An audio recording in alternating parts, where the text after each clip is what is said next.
उत्तराखंड के पूर्व मुख्यमंत्री और दिग्गज कांग्रेस के नेता हरीश रावत ने हिमाचल चुनाव में कांग्रेस की जीत का दावा किया है।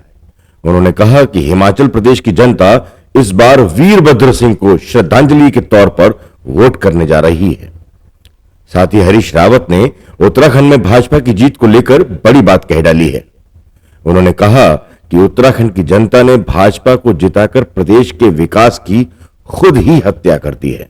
तो बीजेपी की तरफ जा रहे हैं। हम जीतेंगे। इस समय हिमाचल वीरभद्र सिंह को श्रद्धांजलि के लिए तौर पर जो है वोट करेगा, क्योंकि हिमाचल के डेवलपमेंट के लिए वीरभद्र सिंह जी का बहुत बड़ा योगदान था। ये पहली बार होगा कि वीरभद्र सिंह जो है चुनाव की कमांड में नहीं होंगे।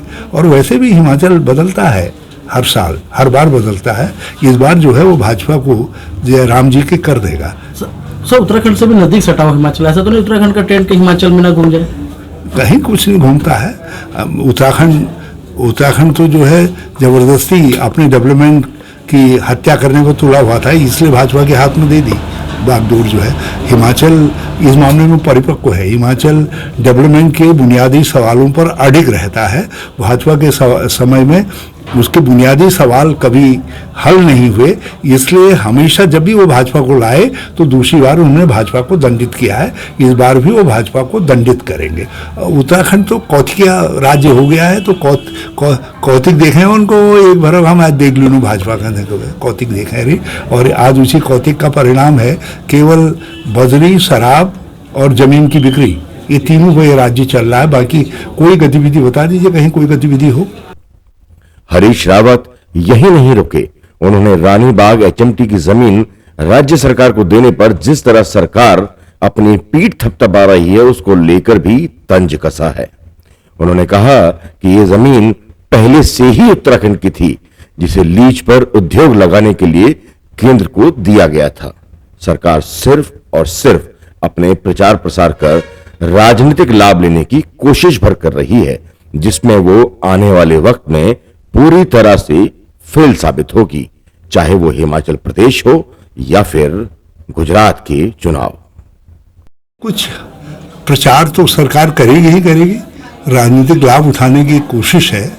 और बाकी एचएमटी की जमीन तो राज्य सरकार की जमीन थी, तो राज्य सरकार ने उद्योग के लिए लीज पर केंद्र सरकार को दी थी। और ये भी हमारी आईडीपीएल ऋषिकेश की जो है, तो ये ज़मीनें राज्य सरकार में ही वेस्ट करेंगे जब उद्योग बंद हो जाएंगे। हम तो चाहते थे उद्योग चले, और अब राज्य सरकार का दायित्व है कि जिस उद्देश्य से ये ज़मीनें दी गई थी, अब यहाँ कोई ऐसा उद्यम स्टार्ट करें ताकि जो केंद्र सरकार का पाप है कि एचएमटी और आईडीपीएल को बंद करना उत्तराखंड के प्रति महापाप है, घोर पाप। जो ये घोर पाप है उसका प्रायश्चित यदि राज्य सरकार करना चाहती है, धामी सरकार करना चाहती है, तो यहाँ कुछ ऐसे उद्योग प्रारंभ करें जिससे स्थानीय बेरोजगार नौजवानों को और महिलाओं पुरुषों को काम मिल सके। और जमरानी सर, जमरानी ये चौथी बार है चर्चा, और 2 बार पहले चर्चा हुई थी केएल राव जी के, फिर नारायण जी के समय में हुई थी, एक बार हमारे समय में हुई, फिर उसके बाद अब हुई।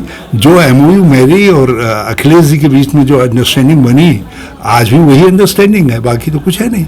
और केंद्र सरकार से जब मैं जल संसाधन मंत्री था, उस समय जमरानी को 9-10 वाला के नेशनल प्रोजेक्ट के रूप में मंजूर करवा करके गया था। मतलब 10% राज्य सरकार, दोनों राज्य, और 90% केंद्र सरकार का नेशनल प्रोजेक्ट के रूप में। ये डॉक्टर मनमोहन सिंह जी की देन है। तो इसमें अब अभी कोई एडिशन तो हुआ नहीं है। कभी 2 कॉफर, कभी 3 कॉफर, कभी नहरें, कभी किसी चीज का, ये इनका अपना प्रचार का तरीका है। बीजेपी प्रचार जीवी है। और आप जो है जिस तरीके से हृदय में रक्तवाहिनियां होती हैं, आप जो मीडिया के लोग हो, ये भाजपा की रक्तवाहिनी है। यदि एक दिन आप ऑफ हो जाओ तो भाजपा टंग